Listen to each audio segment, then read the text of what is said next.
Merci Ndeye Fatou. Donc, je me présente Mamadou Lamine Diatta. Je suis spécialiste en intelligence économique et en communication corporate.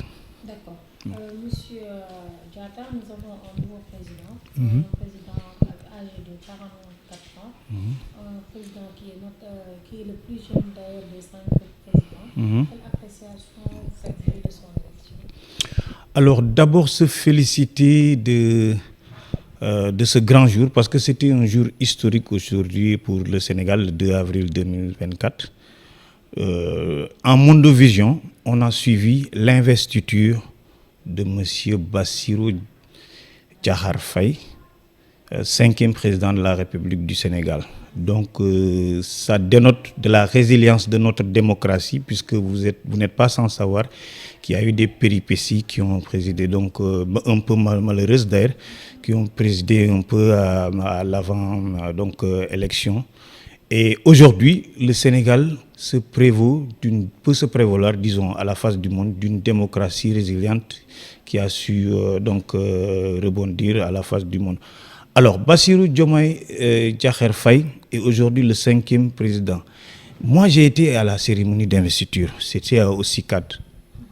C'était une cérémonie grandiose qui a vraiment démontré vraiment la vitalité de la démocratie sénégalaise et vraiment la grandeur de notre pays. Puisque vous n'êtes pas sans savoir qu'il y avait au moins une dizaine de chefs d'État et de chefs de gouvernement aujourd'hui. Et moi, j'ai retenu une chose. Il y avait aussi de la qualité. Vous voyez quelqu'un comme Bola Tinubu, le président nigérian qui était là. Il y avait aussi les présidents des pays limitrophes. C'est important dans le cadre de la géopolitique et de la géostratégie de voir les chefs d'État qui nous entourent donc venir assister à cette cérémonie importante, et ça augure vraiment de relations de bon voisinage dans le cadre de la géopolitique. C'est extrêmement important et le Sénégal donc peut se satisfaire de cela.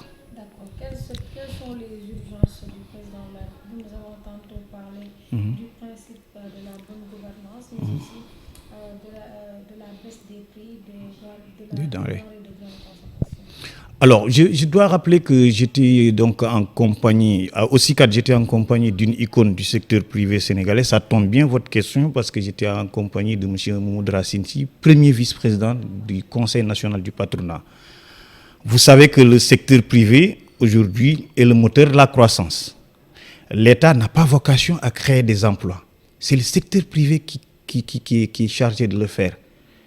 Donc l'État ne peut faire que créer le cadre, un cadre propice, donc une législation et des textes qui entourent un peu l'activité économique. Mais le gros du travail, ça doit être fait par le secteur privé. Et moi, j'étais avec M. Mamadou Racine Sy, qui était un des représentants du secteur privé.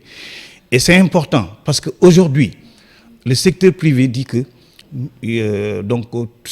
toutes ces icônes, Mamadou Racine Sy, Baïdi Agne, même Serigne Mboup, qui est une icône du secteur privé, qui est le président de l'Union des chambres de commerce et qui est candidat malheureux, ils étaient tous là. Donc c'est important. Pierre Goudiaby Atepa, le patron du club des investisseurs, c'est important. Ça veut dire quoi? Ça veut dire qu'ils attendent un signal fort de l'actuel chef de l'État, M. Bassirou Diomaye Diakhar Faye.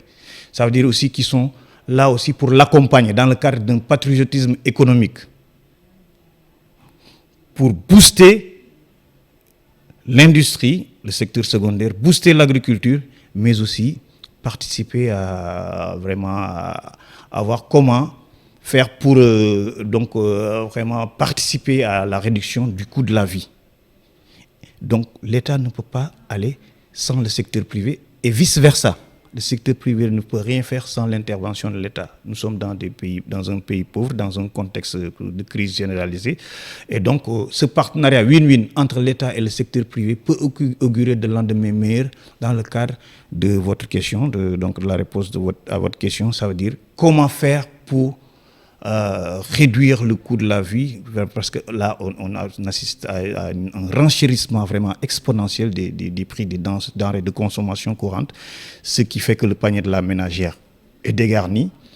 Et maintenant, nous sommes en droit de nourrir quelques espoirs quant à vraiment quant à la réduction prochaine du coût de la vie dans le cadre donc d'une interactivité entre l'État, symbolisé et incarné par M. Bassirou Diomaye Diakhar Faye, et les acteurs du secteur privé qui sont là, qui lui tendent la main. D'accord. Nous avons assisté à des élections paisibles, transparentes, qui se sont passées vraiment, qui se sont bien passées, alors que quelques mois plus tôt, nous avions assisté à des accrochages politiques entre les candidats, soit les candidats en liste ou bien les candidats dits politiques. Oui, oui, effectivement, on a assisté à une crise. Hein. Bon, j'ai suivi monsieur... Mais clairement, parce qu'on devait faire les élections, on devait l'organiser, le scrutin, le 25 février dernier, 2024.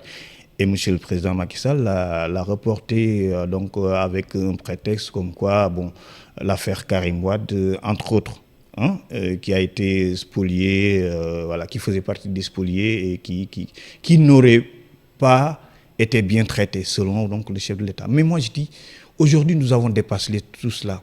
Et le discours de M. Mamadou Badio Camara est très fort. Il a parlé de vitalité et de résilience de la démocratie. C'est important. Parce que c'est vrai, il y a eu la main de l'homme. Certains acteurs ont essayé de torpiller le processus. Nous n'allons pas les citer outre mesure, tout le monde les connaît. Aujourd'hui, le Sénégal a rebondi et a fait preuve de résilience. Mais figurez-vous, Madame Diop, nous avons pu organiser un scrutin présidentiel en moins de 15 jours. Campagne électorale y compris. Donc, ça veut dire que le Sénégal a des ressorts. Le Sénégal fonctionne sur la base de ressorts importants. Nous avons les religieux, nous avons la classe politique qui regorge aussi de quelques acteurs importants. Nous avons aussi la société civile. Nous avons une société civile aussi très robuste qui ne se laisse pas faire. Nous avons surtout l'opinion publique, une opinion publique très exigeante et très avisée. Alors là, moi j'ai dit, ce n'est ni la victoire de M. Bassirou Diomaye Diakhar Faye, encore moins celle de M. Ousmane Sonko, à qui d'ailleurs nous rendons un vibrant hommage, c'est la victoire du peuple sénégalais. Un peuple qui vote, figurez-vous, depuis 1848. Donc nous avons une certaine expérience de la chose politique.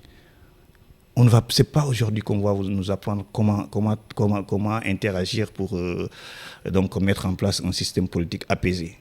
Nous avons de l'expérience et, comme on dit en Wolof, trivialement, Gatche Ngalama, le peuple sénégalais. D'accord. Une dernière question par rapport à l'exploitation du pétrole et du gaz. Comment pensez-vous que Bassirou Diomaye Faye va s'y atteindre? Oui, c'est une question très importante parce que beaucoup, y compris les cas centres, croyaient que toutes ces manigances visant donc quand même à reporter le scrutin et autres, et toutes ces péripéties ont trait à la prochaine exploitation pétrolière et gazière. Aujourd'hui, nous avons cette vocation. Nous sommes un pays pétrolier et gazier. Le Sénégal va rejoindre l'OPEP bientôt. D'ailleurs, j'ai lu récemment avec le ministre en charge du secteur, Antoine Félix Diome, que le Sénégal frappe aux portes de l'OPEP. L'OPEP, c'est l'Organisation des pays exportateurs de pétrole. Et ça, nous sommes dans les standards internationaux. Ça booste l'économie, c'est important. Je le disais tout à l'heure, les acteurs du secteur privé, le CNP de Racine Sy, Bédi Agne, la CNES avec M. Adam Alam et tous les autres acteurs, ils sont prêts aussi à mettre la main à la pâte pour qu'on puisse travailler la main dans le cadre de la gestion pétrolière et gazière. Je vais dire une chose, ça va apporter des ressources additionnelles dans l'économie nationale. Aujourd'hui, l'agriculture est moribonde, le secteur industriel, le secteur secondaire, disons, n'en parlons même pas, le tissu est complètement démantelé, le textile, l'industrie agroalimentaire, rien ne marche. Aujourd'hui, nous avons bon espoir que la gestion pétrolière et gazière va apporter un souffle nouveau à l'économie sénégalaise. Et ça va permettre, figurez-vous, vous voyez, qu'est-ce que ça va apporter? Si on exporte le pétrole et le gaz, ça apporte des ressources additionnelles au budget national et ça permet au président, disons au régime, de procéder à des subventions afin que le coût de la vie soit vraiment accessible. Voilà. Vous avez jeûné? Oui, bien sûr. Vous n'allez pas couper la version wolof comme vous voulez.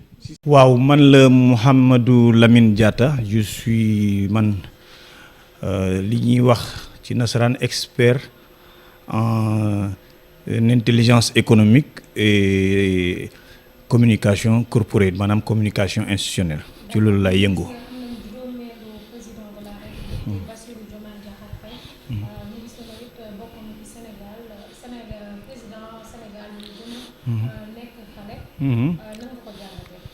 waaw jërëjëf soxna si Diop ki ñuy wax Bassirou Diomaye Diakhar Faye tey jii moom la yàlla def mu nekk suñu juróomeelu donc njiitu réew mu nekk aussi loo xam ne lu am solo la parce que da ngay seet jàngat bi mooy lan mooy que président Bassirou Diomaye Faye xale la am na ñeent fukki at ak ñeent ñi mu àndal tamit ak boo xoolee aussi le vote massif ñi ko votel ñu ci bëri tamit ay ndaw lañu parce que Sénégal boo seetloo ci téeméeri sénégalais juróom-ñaar fukk yi ak juróom amuñu fanweeru at ak juróom te loolu c'est très important parce que boo xoolee ci seen âge ak loolu yëpp loolu moo andi jour vote bi nga gis sénégalais génn en masse nga gis ne aussi dafa vote bi dafa mel ni sax dafa mel ni genre référendum ñu naan pour ou contre li fi nekkoon maanaam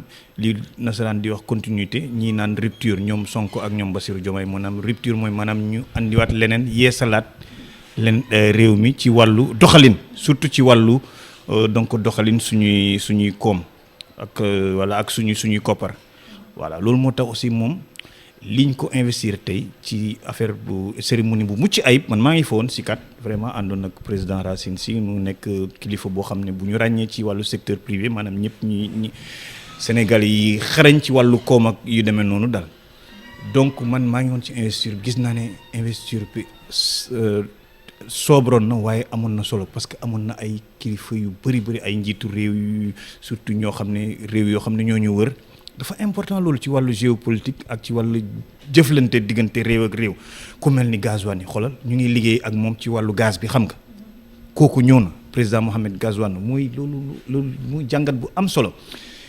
président général disons le général Mamadi Doumbouya teewoon na ci yëf yi président Guinée boo seetloo am na au moins sax bu motul million waaye jege na ko ci ay doomam yu ne fii Sénégal mu nekk une immigration bu yàgg nga xool Gambie suñu mbokk yi Adama Barrow mi ngi fi woon nga xool président réew moo xam ne moom moo ëpp koom tey sax ci Afrique waxuma la CEDEAO parce que moom mooy booster mooy locomotive CEDEAO muy Nigéria ki ko jiite mi ngi fi woon Bola Tinubu Nigéria boo seetloo xam nga mooy lan Nigéria mooy première économie africaine aujourd'hui bon donc loolu lu am solo la ça veut dire que Sénégal ñun war nañu sant yàlla xoolal Afrique yëpp a ngi fi yoon tey si kat loolu am na solo ça veut dire que Sénégal gàcce ngalama tey suñu démocratie ñun ñëpp war bu ñu demee xool ci seetu war nañu vraiment am sag dal boo xam ne Afrique defal nañu ko ak àdduna wërngal këpp.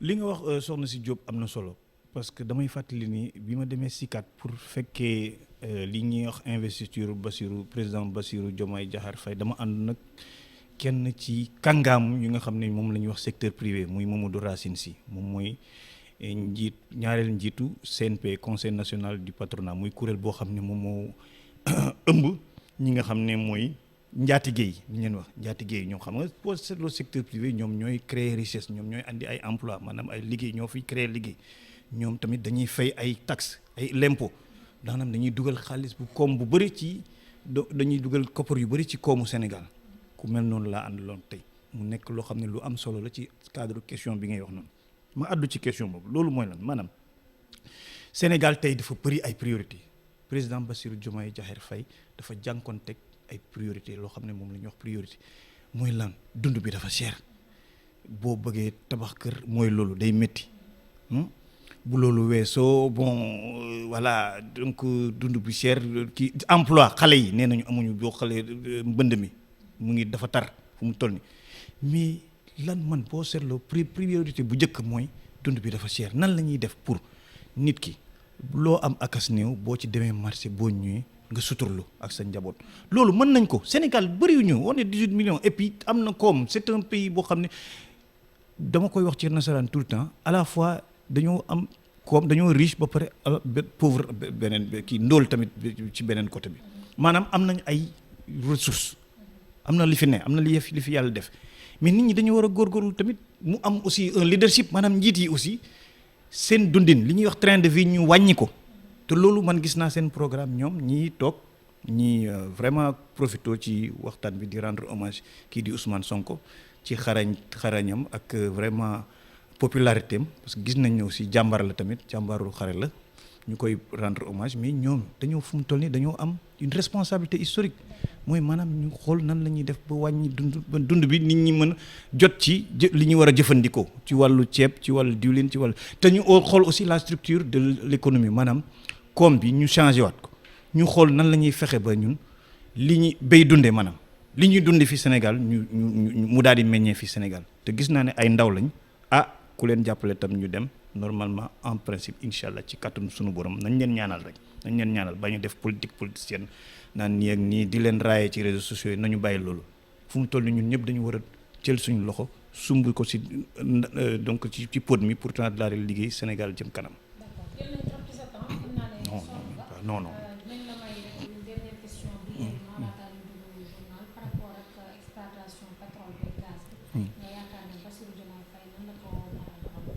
loolu soxna si Diop dama ci sax xaw a tuuti ree parce que loolu boo seetloo question boobu dafa crispé woon donc langue politique bi parce que nit ñu bëri ñu ngi doon wax naan ñi fi nekkoon bugguñu dem parce que man pétrolière beeg gazière bi xam nga ay koom bu xaalis bu takku la mais ñenn ñi naan wuy ñenn ñi naan sax loolu moo taxoon sax problème yi bëri ñenn ñi naan wuy dafa amoon sax ay li ñuy wax ci wàllu terroriste dañuy ñëw nii pour manipuler ñi bëgg réew mi yooyu yëpp ay wax la rek parce que kenn amul ci woon preuve moo lay woon Adja Diop que wàllu pétrole ak gaz dafa am solo te ñu ngi ciy sant yàlla parce que bëriwul seen Afrique réew yu amee maanaam koom gu ni mel ñu ngi ciy compter ay Nigéria tuuti Angola ak ñeneen ak Algérie te ñooñu aussi boo seetloo lu ci akas néew ñu ngi góorgóorlu parce que pétrole bi ak gaz bi dafa am lu muy andi lu muy changer ci koom buñ ko gérer lu bu baax parce que am na dëkk yoo xam ne tamit lay ni tubaab di wax malédiction lay nekk mais Sénégal nañ ñaan yàlla mu nekk bénédiction maanaam mu nekk loo xam ne dafay andi ay koom bu bees dafay andi ay koppar yu bees koppar yoo xam ne dafay tax li ñu war a def pour dund bi gën a jàppandi mu daal di mën a antu loolu mooy importance su pétrole ak gaz dafay booster koom daf koy andi dafay taxaat réew mi naataat waaw yàlla na yàlla def naatanga ci Sénégal donc vraiment ci bu ñu exploité ci ni mu waree pétrole ak gaz may fàttali ni gouvernement ba Bassirou Diomaye Faye dafa xeex guerre te guerre mooy loo xam ne lu bëri moom mooy yàqal yenn réew yi ci wàllu pétrole ak gaz voilà parce que xaalis bi dafay naan gàññi léeg-léeg ci yenn réew yi te nit ñi duñ ko gis loolu nag ñuy ñaan yàlla bu mu dal Sénégal